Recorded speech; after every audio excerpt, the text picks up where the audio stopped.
So how is Thailand? Everything good? Yeah, it's been great, thanks. It's a work thing, a work mixed with pleasure. So it's been great to uh be on holiday as well. So that's been good. Cool. Yeah. How's it for you, Zach? Have you been on the beach a little? Yeah, I've been surfing and volleyball and swimming and playing tennis. Yeah. A lot better. I think today we played three sets of paddle. So yeah, good. Nice. Yeah. Well, that's quite a change. I remember your dad wrote in his online blog in the Substack that back in the days he had to carry you on the beach. So now it's much better, huh? Yes, a lot Cool, better. cool. So you're one of the first teenagers that got treated so early on, and I'm quite hopeful that you're gonna get 100%, Zach. I mean, already now surfing and walking, and so when you're tired, you're still a bit more tired than normal because it's early on, I assume, right? Yes, I'm pretty tired now. All right. That's good. So we'll actually start now, and then you just go lie down. That's perfectly fine, and I'll just have a chat with your dad because I don't want to keep you too busy. So you had a long day, yeah? It's 8 o'clock where you are. 9 No, it's o'clock. eight, But eight, and eight here we are, yeah. Cool. Yeah, we had a not a rough day. We had a pretty busy day in terms of playing tennis and surfing this morning. And Zach does get a little bit of that post-exertional malaise, but honestly, it's down to, a good rest at night, good in the morning, and then he's kind of back to normal. So it's been a massive change, I would say, in the last week, 2 weeks. yeah, Yeah, 2 weeks. a really big step change. Um, I think in the beginning, after the treatment, we kind of waited a little while to see what was happening. Um, and the treatment does take a lot out of you. And you know, um, I know Zach, you're probably a little bit frustrated, a little bit Yeah. frustrated with the So speed of the I've only progress. one, But two now, questions. I've only one, two questions for you, Zach, because other teenagers will want to know the same.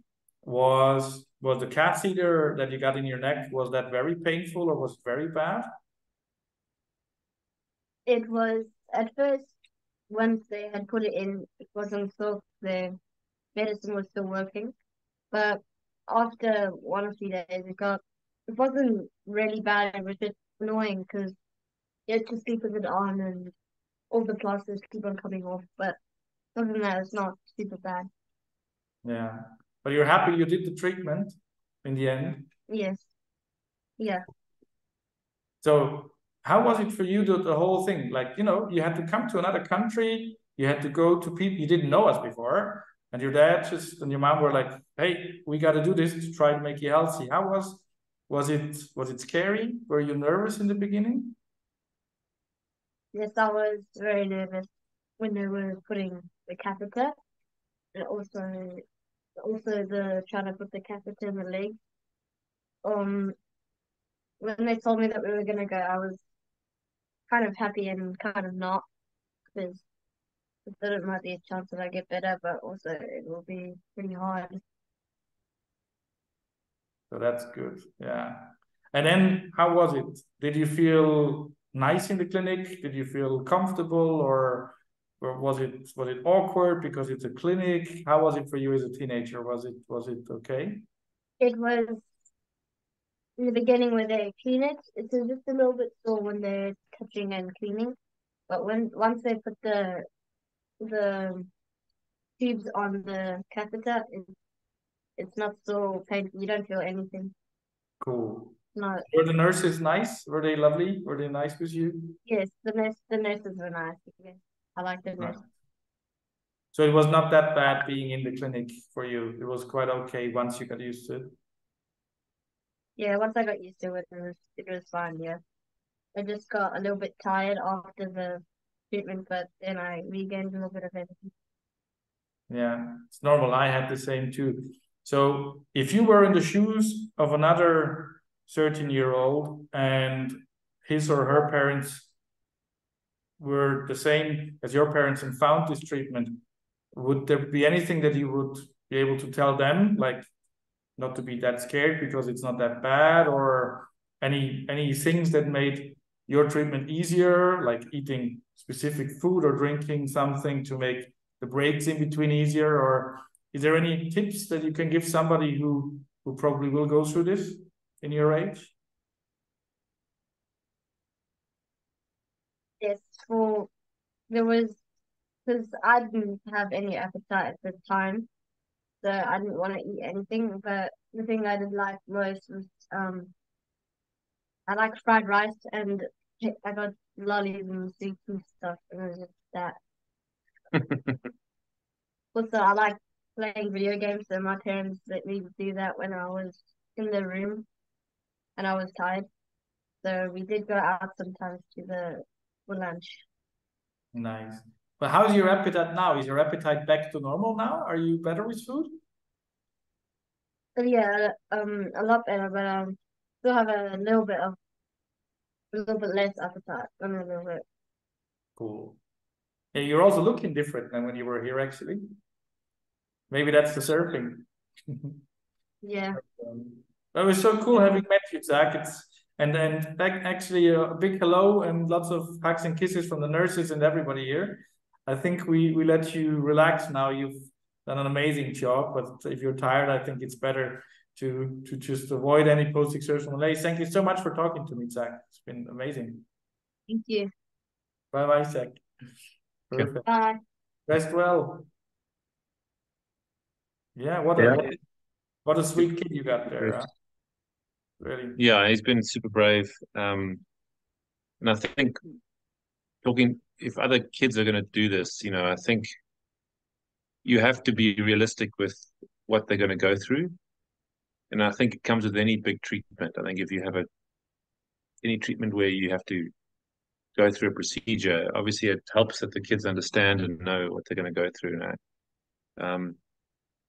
Yeah, so I think it's good that people get awareness around what's going to happen, but also how it can help them as well. Well, for you as a father, I mean, you've written this Substack that I read, and I really liked it. And of course, you clearly said, well, I'm not a medical person. Correct me where I'm wrong, but you're actually your work. You're in research. You're actually looking at RNA, DNA viruses, or what was the specific area that you're researching in? I have a genetics and biochemistry background, although that's not what I'm working in at the moment.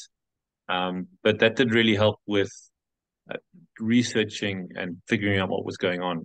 I really felt like I wanted to understand what the virus was doing, and I know that we are still in the infant stages of understanding COVID-19, and there's research that comes out pretty much every day with new things that are happening and new understandings of how it works.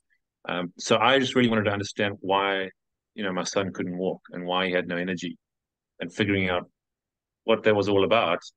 And in doing that, I started to go down little rabbit holes, if that makes any sense, around DNA, around cluster differentiation on cell surfaces, around different medicines that were being used, etc., to help with those things, and just understanding that led us to you and led us to the apheresis treatment, Help Apheresis as well. So if you hadn't put out a lot of things on the internet, no, I wouldn't have known about it.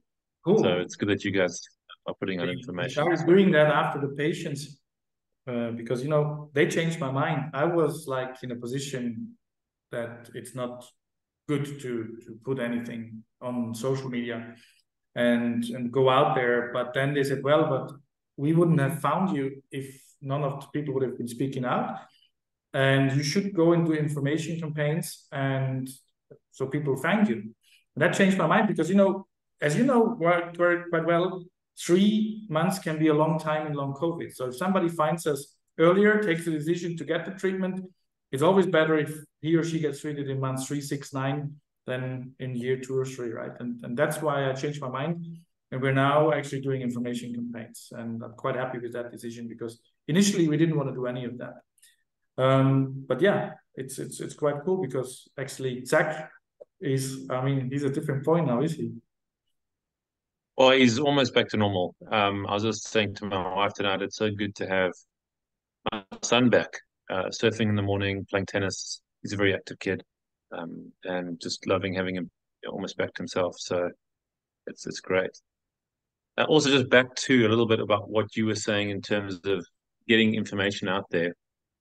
It's very important that I think that you get more and more information out, because at the moment there's probably a lot of negative press around Help Apheresis more than there is positive. And I think it's important that people get to understand that this is probably one of the most safest treatments, I think, at the moment in terms of treating long COVID properly. And although it is quite a procedure, from what I can see, the positives outweigh the negatives. So it's important that you get that out. Yeah.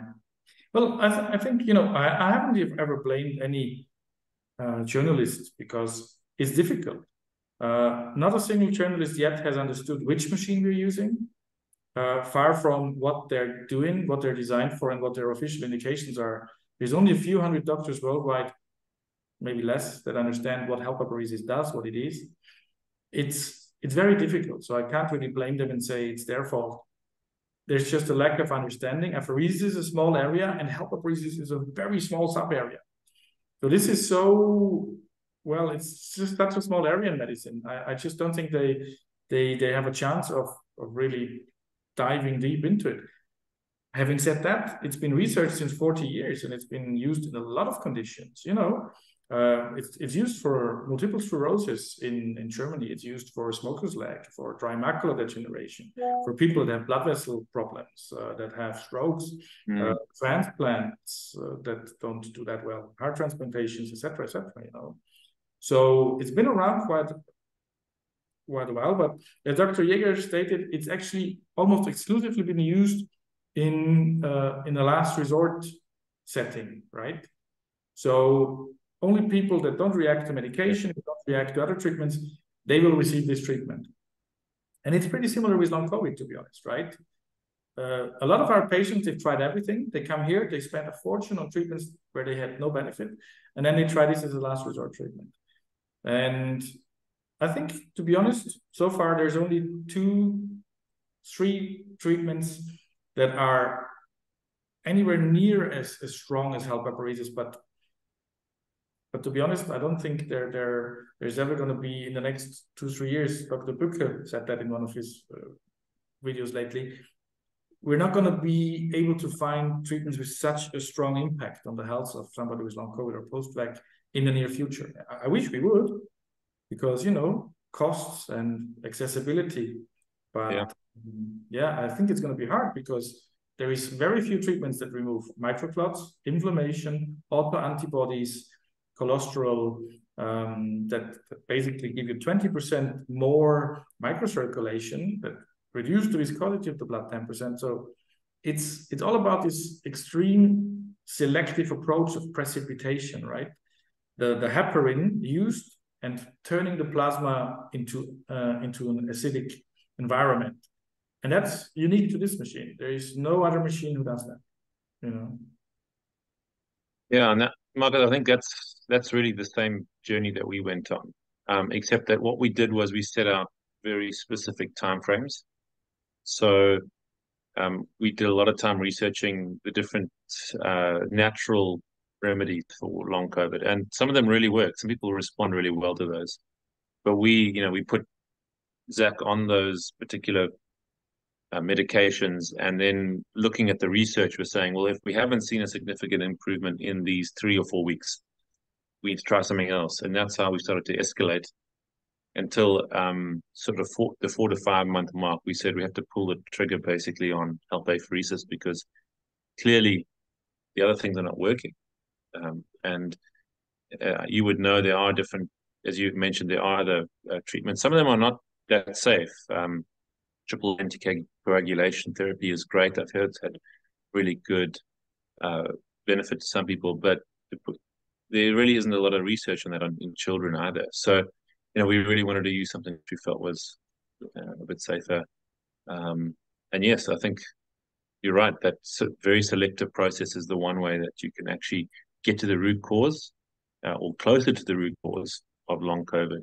A lot of the medications I see they're using now are all downstream. It's all of the the inflammatory proteins that are causing the issue. They're trying to get at those instead of really working their way upstream to try and that's worth mentioning. And I'm not that heparin binds in 3 different ways to spike protein as well. So except for viral reservoirs and immunoprivileged sites, the chance that Help Apheresis removes the spike protein is very high. I mean, it's not been measured yet in detail, but they've done the one thing they've demonstrated, the researchers, that if you put spike protein into blood, microclots form around it. And what has been measured is that microclots are removed by Help Apheresis. So that's not a theory, that's solid science, replicated by several research teams, right? Yeah, and as you said before, Markus, I'm not out there to also speak ill of any doctors. I think people are still researching and doing the best they can. But it is good that this gets out so that they can start to learn more, because it's important that people understand the different treatment options. Yeah. I mean, listen, we live in a bit of a different world because we see patients like Zac arriving in a wheelchair that you had to carry the boy to the beach because that was the only way he would get there. And then a few weeks later, they go surfing. And that sounds to some people like a miracle cure, but it's not. It is a very good treatment, and you need to combine it with several other treatments to get the optimum result, like you're doing now, post-treatment, NAC augmented, antivirals, etc., etc. And it's quite interesting because combination therapy is not so new. It's not like we've invented this. In HIV and in cancer, it's actually the gold standard since many, many decades. And we're just using the same principle, tackling the core problem from several sides at the same time, right? And that's been working incredibly well. I'm sure you met Chet, another Australian patient, when you were here. Did you meet Chet? We didn't get to meet him. He was there at the same time. We just we didn't get to meet him on the same day. But I know that, from what I understand, he recovered really quickly with the process. Yeah. I mean, he wanted to max out the intensity. And while we're usually not a fan of that, because, unstable system and crashes, he was like, no, I want to do this until the doctor cleared him. And then we were like, yeah, but once you crash, we're going to stop the intensity. And he was like, fair enough, that's a good offer. And he just pulled through. 2 Help Apheresis, 2 IVs. And after 3 weeks, he came and shook my hand and said, thank you, bye-bye. We're like, what do you mean? No, everything's all right, nothing wrong. I'm just good. So I'm leaving. I was like, yeah, amazing. Yeah, and then we did a little video on the last evening in the restaurant. And that was actually a video that a lot of people saw, and they were like, whoa, because they heard the first time about combination therapy with Help Apheresis. So, yeah. And I know that he went through the journey of a lot of other people, which was trying everything else.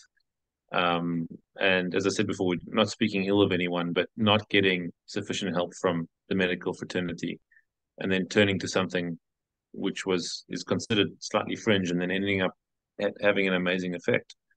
And that's a risky path, but it wouldn't be as risky as you get more information out. I mean, if you know what I mean. Maybe last final words on that topic from me. Help Apheresis has been presented as being experimental, which it's not. It's actually treating microcirculation and blood flow issues, which literally everyone in long COVID and post-vac has. And it's been around since 40 years, third generation of the machine, one of the most reliable machines out there, highest safety profile of all apheresis forms. So I don't even consider it experimental. I don't even consider it off-label. And actually, not only me, that's experts saying it's neither off-label nor experimental.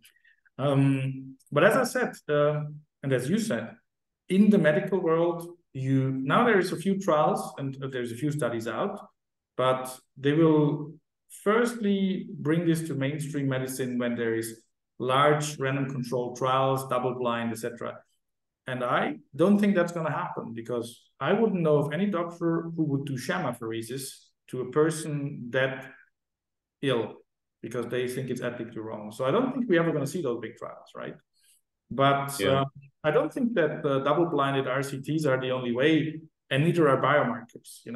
There's many ways how to clearly, by scientific methods, prove that the treatment works, and I think we'll get there. But I don't think that this is ever going to be a treatment for the masses. I hear what you're saying, and when you understand it and you've gone through it a lot, you understand that it's not experimental. But when you're talking to the people who are based in medicine who don't understand it and won't really accept it, and then also, I would say that we had friends and family who potentially had read articles and were sort of like, you can't do this. It's not the gold standard of treatment. It does take I'd say a little bit of bravery to go out there and do it, as opposed to sitting back and waiting for other things to happen. And yeah, as a word to people who may be considering this treatment, I would say if it's a confirmed long COVID case, I would definitely say it's something to consider as a treatment option, even though it's not for the masses, as you say, but it is something to consider if you really want to, if you're not getting healthy with any other means, to be sure. And just yesterday a patient came in, and he's actually from the entertainment industry, so he didn't come in during normal opening hours. And he said, well, listen, from the very beginning in sports and in the entertainment industry, they've all been following two patterns: Help Apheresis and IVIG. And that's been a thing long before any of this has been published. And he was like, to find a working treatment, just follow the people who have unlimited budgets. What are they doing? And I was like, okay, that sounds a bit too crazy for me, but I think maybe he wasn't wrong, because a lot of the football teams, a lot of the people from those industries, they've been doing exactly the same from day one, actually. So, yeah, wow. Unfortunately, medical care is not medical care. And I know it's unfair that there is such a problem with accessibility, but we got to start somewhere, I think. And that's why we're doing it, because yes, it's expensive. Yes, it has limited accessibility because we can only treat so many patients. But if we don't start, then we're not helping anyone. We're not helping the patients. We're not helping researchers. We're not helping the long COVID community. So that's why we decided not to be a research facility, but just when somebody steps over our door, we'll treat that person to the best of our knowledge and the whole research network connected to us. So that's what we're doing, actually. But you've seen it with your own eyes. Yeah, I have. And have you noticed an uptick in people who are trying to get treatment in Cyprus, or do you feel like it's static, or is there more sort of awareness around it? We're bursting. It's gone through the roof. So when you were here, we still had like every second bed available, right? Because we wanted to keep it a bit more calm and focus more on the individual patient and everything. And we're still able to do that. But we're now, actually, we need to expand in one or the other way, get more doctors or whatever, because we've been adding additional shifts, and we're fully booked for several months. So yeah, it just went through the roof lately. Yeah, well, that's great. Good to hear. Yeah. So thank you so much, Ryan. I think we've literally touched everything that we could discuss. Also, how you found the treatment, why you wanted it for your son, how well it worked, and maybe one little sentence from your side for the end. If you were a parent with a child, teenager, we can treat them from 30 kilos body weight, as you know. If you were somebody at the moment with a child still that ill, which steps would you take? Would you recommend? If I had a child who had long COVID at the beginning, I don't think I would have changed much of what we did. I think I would work with the natural remedies as much as possible to see if there's any efficacy of those. But I would say, as a parent, set a deadline for where you feel like these haven't worked. We need to change. We need to do something a little bit more aggressive, and then commit to that. Because from what I understand from the papers I've read, the longer you leave this, the worse the damage gets. I read a paper which said after 6 months, it appears that there's a permanent endothelial damage, and that really scared me because my son is an active and sporty kid, and I didn't want him to be disabled simply because he had a disease that we could try. We could have done something to change that, and so that's why I wanted to try absolutely everything instead of giving up. So I would say to parents, definitely, it's. I wouldn't say it's the easiest procedure. The kids do get tired, and it's a long few weeks in Europe. You're not on holiday, but it's definitely worth it in terms of your kids' health. So I would highly recommend it for those who have long COVID. That's not getting any better. Perfect. Well, thank you a lot for sharing the experience, and also thank you for letting Zac share his experience, because we have so many kids and teenagers, and now that they're going to see Zac's video with his experience, it's probably going to be a bit easier for them. Thank you so much, Ryan, and all the best to your family, your beautiful family. Thank you for this. Thanks, Markus, for setting up the clinic. I mean, just from us, without that clinic, I don't know if Zac would be better. He wouldn't be. This isn't for the video; it's just for you more.